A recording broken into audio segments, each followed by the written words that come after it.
Happy Vishu. എല്ലാവർക്കും എൻ്റെയും എൻ്റെ കുടുംബത്തിൻ്റെയും സന്തോഷം, സമാധാനം, ഐശ്വര്യം നിറഞ്ഞൊരു വിഷുക്കാലം ആശംസിക്കുകയാണ് കേട്ടോ.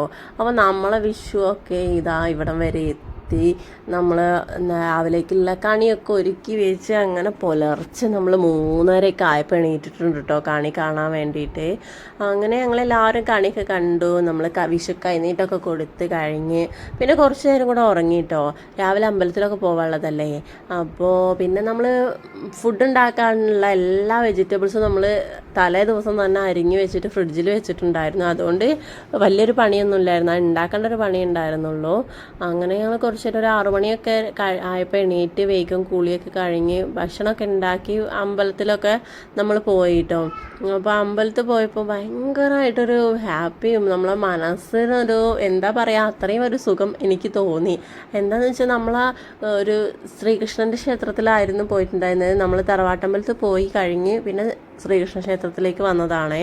അവിടെ നമ്മളെ ഗുരുവായൂരുള്ള കൃഷ്ണനെ എനിക്ക് കാണാൻ പറ്റി എന്നുള്ളതാണ് എൻ്റെ ഒരു സന്തോഷം. അതുപോലെ തന്നെ നമ്മൾ ഗുരുവായൂർ എങ്ങനെ കാണുന്നു ആ ഒരു കൃഷ്ണനെയാണ് കേട്ടോ എനിക്ക് അവിടെ കണ്ടത്. അതുകൊണ്ടാണ് എനിക്ക് ഇത്രയും സന്തോഷം ഉണ്ടായത്. അങ്ങനെ കുറേ നേരം ഞാൻ അവിടെ നിന്നു, ഒരുപാട് നേരം ഞാൻ കൃഷ്ണനെ കണ്ട് അവിടെ ഇങ്ങനെ ഇരുന്നു കേട്ടോ. പിന്നെ ഞങ്ങൾ പുറത്തൊക്കെ പോയപ്പോൾ നല്ലൊരു അറ്റ്മോസ്ഫിയർ തന്നെയാണ് കേട്ടോ ഈ ക്ഷേത്രത്തിൽ. നമുക്ക് ഇതാ വിഷുക്കൈനീട്ടൊക്കെ കിട്ടിയിട്ടുണ്ട് 3 പേർക്കും.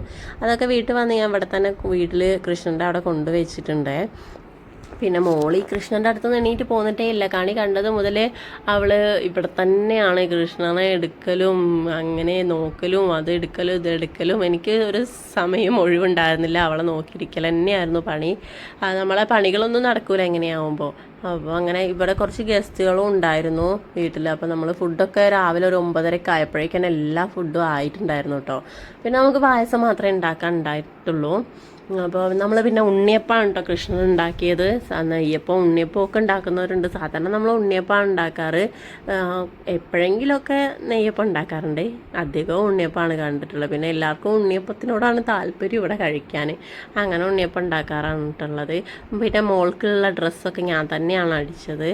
അവൾക്ക് തുണി വാങ്ങിച്ചിട്ട് ഞാനാണ് അടിക്കാറുള്ളത്.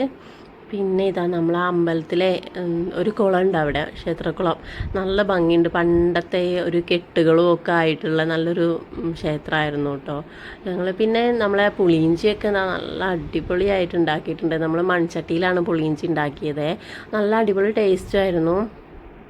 അങ്ങനെ നമ്മളൊരു 8-10 വിഭവങ്ങൾ 10-12 വിഭവങ്ങൾ നമ്മൾ ഉണ്ടാക്കിയിട്ടുണ്ടായിരുന്നു കേട്ടോ. പിന്നെ നമ്മളിങ്ങനെ വിഷുവിൻ്റെ ബാക്കിയുള്ള പൂത്തിരികളും കാര്യങ്ങളും ഒക്കെ കത്തിച്ച് അങ്ങനെ അടിച്ച് പൊളിക്കുകയാണ്. പിന്നെ രാത്രി വൈകുന്നേരം ഒക്കെ ആയപ്പോഴേക്കും ബാക്കി എല്ലാവരും വന്നിട്ടുണ്ടായിരുന്നു. ചേച്ചിയും മോനും ഏട്ടനൊക്കെ വന്നിട്ടുണ്ടായിരുന്നു.